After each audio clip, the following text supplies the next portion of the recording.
सधैँ कति चाहिँ है कोदोको ढिँडो खाएको, फापरको रोटी खाएको अनि त्यस्तोहरू लिएर आउनु। आज नयाँ डिस छ मेरोमा होइन, तपाईँलाई देखाउँछु है। तपाईँहरू पनि सायद पल्किन्छ होला त्यो चिज बनाएर खानुहोस्। तर त्यसको लागि है अगाडि दिन जोगाड गर्नु पऱ्यो। के चिज भन्दाखेरि चाहिँ म देखाउँछु ल तपाईँलाई। यो चिज हो, यो चाहिँ तपाईँको मकै हो, लास्ट इयरको मकै हो।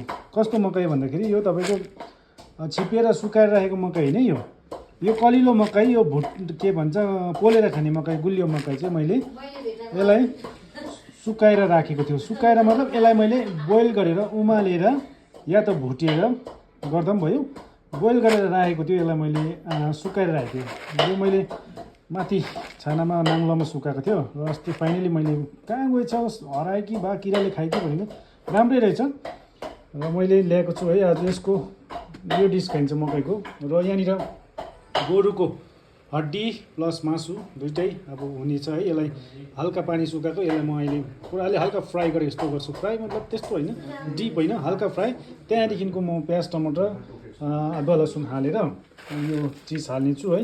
यो चिज चाहिँ कस्तो हुन्छ अहिले म लास्टमा देखाउँछु ल तपाईँलाई कतिको मिठो म टेस्ट गरेर है तपाईँलाई स्वाद भन्ने छु है। हेर्दै गर्नुहोस्। मासु चाहिँ है हल्का तेलमा फ्राई गर्ने हो र यसमा अहिले अलिकति प्याज टमाटर हाल्छ, नुन हल्दी प्याज पनि हालिसक्यो है। अब यसमा अदुवा लसुनको पेस्ट सबै जान्छ है। हेर्नुहोस् है, मैले बनाएको तपाईँले कतिजनाले है घरमा ट्राई गर्दो रहेछ है। भएन त भनेर भन्नुहुन्थ्यो। अघि एकजना भाइ मैले भेटेको थिएँ कि, तर भएन त अन्त तपाईँको त्यो जस्तै भनेर अलिक त्यो गोर्खे चटनी चाहिँ मैले अर्कै प्रकारको यो घरमै फलाएको खोर्सानी है, र त्यसमा चाहिँ मैले छुर्पीको दोकानमा दही हालेर बनाएको थिएँ नि त। भएन त अमिलो भयो भने मैले उसलाई भने सम्झायो, उसले ट्राई गर्छ ल, बुझेको छ है। त्यसै गरी जुन ट्राई गरेँ एकताल मजाले हेर्नु सबै देखाउँछु मैले ल। हेर्नुहोस् मासु चाहिँ है हल्का भुटेर मजाले ब्राउन भइसकेको छ है। र अब म यसमा यो मकैको त्यो जुन चाहिँ मैले अघि देखाएँ तपाईँलाई त्यो हाल्नु गइरहेको छु है। त्यो हाम्रो उहिले बुढापाकाले यसरी मजाले बनाएर खान्थ्यो है, त्यस्तै प्रकारले अब यो हाल्नुहोस् तपाईँले है। यहाँ सायद कसैले खाएको छैन, तपाईँले पनि खाएको छैन है यो चिजहरू। अब आज है यो चाहिँ खिलाउनेछु म। गोरुको जुग्दोसँग खाने हो मजाले। कुरा बुझ्यो हाम्रो रौराले भने जस्तो है, कुरा बुझ्यो होला नि।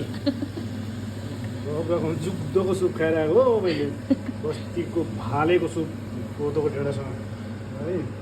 मेरो चाहिँ रेस्टुरेन्ट होइन के अरे, अब मजाले खानुपर्छ यस्तो है। त्यतिकै यो यस्तो भएको होइन, यो त्यतिकै भएको होइन। कुरा बुझ्यो। यहाँ हेर न, यहाँ देखो न, यहाँ यहाँ यहाँ यहाँ यहाँ देखो नि, हेर यी हो। अब यसलाई उमालेर चाहिँ मजाले यी हो। अब यसलाई भुट्ने होइन भाइ, यसलाई अच्छा पानी हाल्ने हो, त्यहाँदेखि सिटी लाउने हो। सिटी हाल्नु पऱ्यो अन्त हड्डी त पाक्नु पऱ्यो, सुप निस्किनु पऱ्यो, यो ढुटिनु पऱ्यो है। त्यसलाई के भन्छ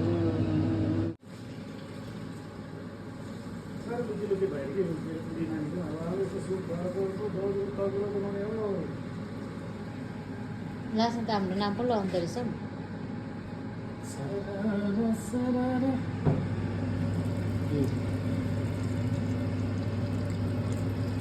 टक्कै हालिदेऊ। अब छोपिदिउँ,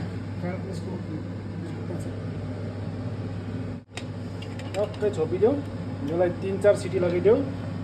त्यो चाहिँ आफ्नो आफ्नो कुकर गुना हुन्छ है। कुकर कतिजना साइङ साइङ सिटी लाग्छ मासु पर्यो, कतिजना बिस्तारै सिटी लाग्छ, त्यो भित्र मासु हड्डी गलेको पनि थाहा हुन्छ। त्यही भएर आफ्नो घरमा कस्तो कुकर छ है त्यही अनुसारले 3 सिटी 4 सिटी लगाइदेऊ। हड्डी मजाले पाकोस्, हड्डीदेखि मासु मजाले गलोस् हो, र मकै पनि मजाले पाकोस्, त्यहाँदेखि खाँदा पनि मजा आउँछ, स्वाद आउँछ है। यस्तै छ जिन्दगी भयो मेरो है। यो डिस पनि आजको है भएको चाहिँ हेर्नुहोस् है। यसको हल्का अब क्या हरियो मटर हालेको छु,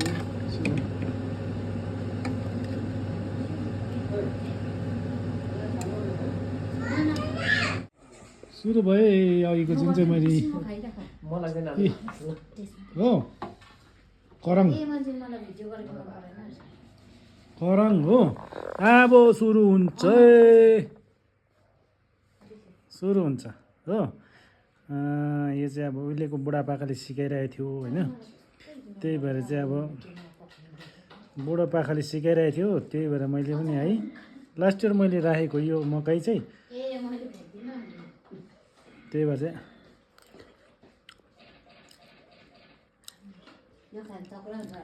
मिठो भएको छ होइन अब मैले बनाएको मैले मिठो भयो भने त फेरि तपाईँहरू आफै बनाएको मिठो त भन्छ नि भनेर भन्छ होला होइन यहाँनिर म सोध्छु कमल भाइ कस्तो रहेछ मकैको नि यो लास्ट इयर राखेको मैले मकै हो कि हो अन्त यो पालि बनाउने छु दामी छ गोरुको जुग्दोसँग बनाएको है फेरि अचार हाल्यो लु खाऊ है यस्तै छ है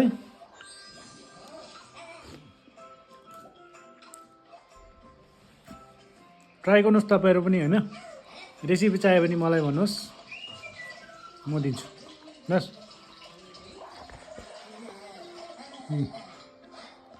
अब यति राति हुन्छ धनियाँ सनियाँ खोज्ने कुरा छैन हो यतिकै हो है नफ्याँक न चुस् न हेरौँ त कहाँ फ्याँकेको फ्याँके नि हौ केटाले काङ्लिङ त थेत्तेरिको ए मा चाहिँ यहाँ निकालेछ नि त काङ्लिङको मा चाहिँ यहाँ चाहिँ चिज चाहिँ यो खानुपर्ने चाहिँ आमा कडा कडा कडा कस्तो चाहिँ अलिक भनिदिनु त्यसो भाइले बनाएको दामी लाग्यो मिठो एकदम अब यस्तै भने त मसँग बस्दै गयो भने यस्तो चिजहरू त म के बनाउँछु नि त तपाईँले देख्दैन र त है ऊ दाँतमा पनि अड्क्यो हो अर्के निकै अर्के छ नि कडा कडा कडा